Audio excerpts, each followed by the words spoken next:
बड़ी खबर की ओर भोपाल से इस वक्त हम आपको बता रहे हैं, जहां विधानसभा बजट सत्र का 5वां दिन आज। सत्र के 5वें दिन आज सबसे पहले होगा प्रश्नकाल। विधानसभा में आज बजट पर होगी चर्चा। जगदीश देवड़ा, कैलाश विजयवर्गीय पत्रों को पटल पर रखेंगे। विधायक रामेश्वर शर्मा शिक्षा मंत्री का ध्यान आकर्षित करेंगे। विपक्ष कर सकता है सदन में हंगामा। तो ये बड़ी खबर इस वक्त आपको भोपाल से बता रहे हैं, जहां विधानसभा बजट सत्र का आज 5वां दिन है। सत्र के 5वें दिन आज सबसे पहले होगा प्रश्नकाल। विधानसभा में आज बजट पर चर्चा होगी। साथ ही जगदीश देवड़ा, कैलाश विजयवर्गीय पत्रों को पटल पर रखेंगे। विधायक रामेश्वर शर्मा शिक्षा मंत्री का ध्यान आकर्षित करेंगे। विपक्ष कर सकता है आज फिर सदन में हंगामा। तो ये बड़ी खबर, बड़ी जानकारी इस वक्त आपको भोपाल से बता रहे हैं। आज विधानसभा बजट सत्र का 5वां दिन है। सत्र के 5वें दिन आज सबसे पहले प्रश्नकाल होगा। विधानसभा में बजट सत्र पर चर्चा होगी। जगदीश देवड़ा, कैलाश विजयवर्गीय पत्रों को पटल पे रखेंगे। चलिए ज्यादा जानकारी लेंगे, हमारे सहयोगी हमारे साथ लगातार बने। जी सत्यम, विधानसभा बजट सत्र का आज 5वां दिन है। हंगामेदार यहाँ पर सत्र होने के आसार आज फिर नजर आ रहे हैं। वैशाली, बिल्कुल देखिए, आज बजट का 5वां दिन है। बजट सत्र, विधानसभा बजट सत्र का आज 5वां दिन है। और 5वें दिन देखिए, 4 दिनों की अगर बात की जाए तो लगातार हंगामा होता है। चाहे सांप लेकर के विपक्ष पहुंचा हो, चाहे धान की बालियां या दो किसान उपार्जन खेती होती है उसको लेकर के विपक्ष पहुंचा हो, और फिर चाहे अन्य विरोध प्रदर्शन के द्वारा तमाम तरह का विरोध विपक्ष द्वारा किया गया हो। हंगामा की भी बात की जाए, घोटालों को लेकर लगातार विपक्ष अंदर और बाहर किसान के मुद्दों को लेकर के विधानसभा के अंदर और विधानसभा के बाहर भी लगातार विपक्ष हमलावर होता नजर आया है। लेकिन आज भी जोरदार हंगामा होने की उम्मीद जताई जा रही। कानून व्यवस्था को लेकर के अब आज विपक्ष जोरदार हंगामा सदन के अंदर भी करेगा और विपक्ष सदन के बाहर भी, जो कांग्रेस नेता हैं वो बाहर भी करेंगे। क्योंकि देखिए जिस तरह से कल मऊगंज में एक घटना हुई है, मऊगंज में एक घटना में एक एसआई की मौत हुई है और एसआई के साथ साथ जो अगवा किया हुआ युवक था उसकी भी पिटाई के दौरान मौत हुई है। तो इसको लेकर के सदन में हंगामा हो सकता है। इसके साथ साथ ही महू में भी जिस तरह से एसआई की मौत हुई है और घटना दर्दनाक थी, उसको लेकर भी हंगामा हो सकता है। अभी देखिए, मऊगंज में तमाम फोर्स भी लगा दी गई है। फोर्स के साथ साथ यहाँ पर धरपकड़ भी की जा रही। लेकिन सीएम डॉक्टर मोहन यादव ने इस दौरान 1 करोड़ रुपए देने का ऐलान भी किया है एसआई के परिवार को, और एएसआई के जगह पर एक व्यक्ति को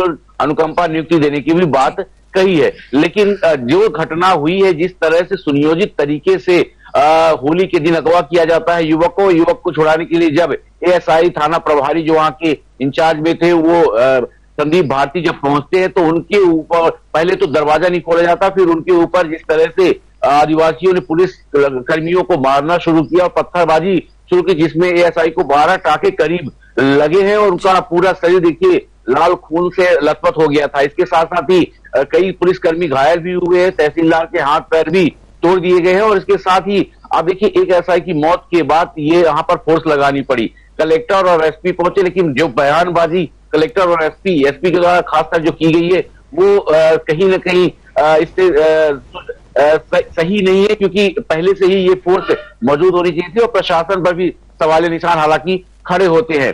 अब देखिए, वहां पर पूरी तरह से फोर्स लगा दिया है। कलेक्टर भी जो मृतक युवक है उसके परिवार के पास घर पहुंचे थे, और जो एएसआई का अंतिम संस्कार है वो पूरे विधि विधान के साथ प्रशासन द्वारा किया गया है और शहीद का दर्जा भी एएसआई को दिया गया। तो उसको लेकर के आज विधानसभा में बड़ा हंगामा हो सकता है, और जिस तरह से घटनाएं कानून व्यवस्थाएं चरमराई हुई है उसको लेकर सदन में हंगामा हो सकता है, और सदन में हंगामे के साथ साथ चर्चा की मांग भी हो सकती है विधानसभा सत्र के दौरान। तो आप देखिए, आज का दिन 5वां है और 5वें दिन भी चूंकि बजट सत्र के दौरान मंत्री कैलाश विजयवर्गीय और विधायक रामेश्वर शर्मा समेत तमाम लोग, हालांकि रामेश्वर शर्मा ध्यानाकर्षण के दौरान अपनी चर्चा करेंगे, और जो कैलाश विजयवर्गीय हैं वो भी प्रश्नकाल या पटल पर रखेंगे, अपनी बातें रखेंगे। तो साफ तौर पर विधानसभा में आज शुरुआती दौर में ही हंगामा देखने को मिल जाएगा।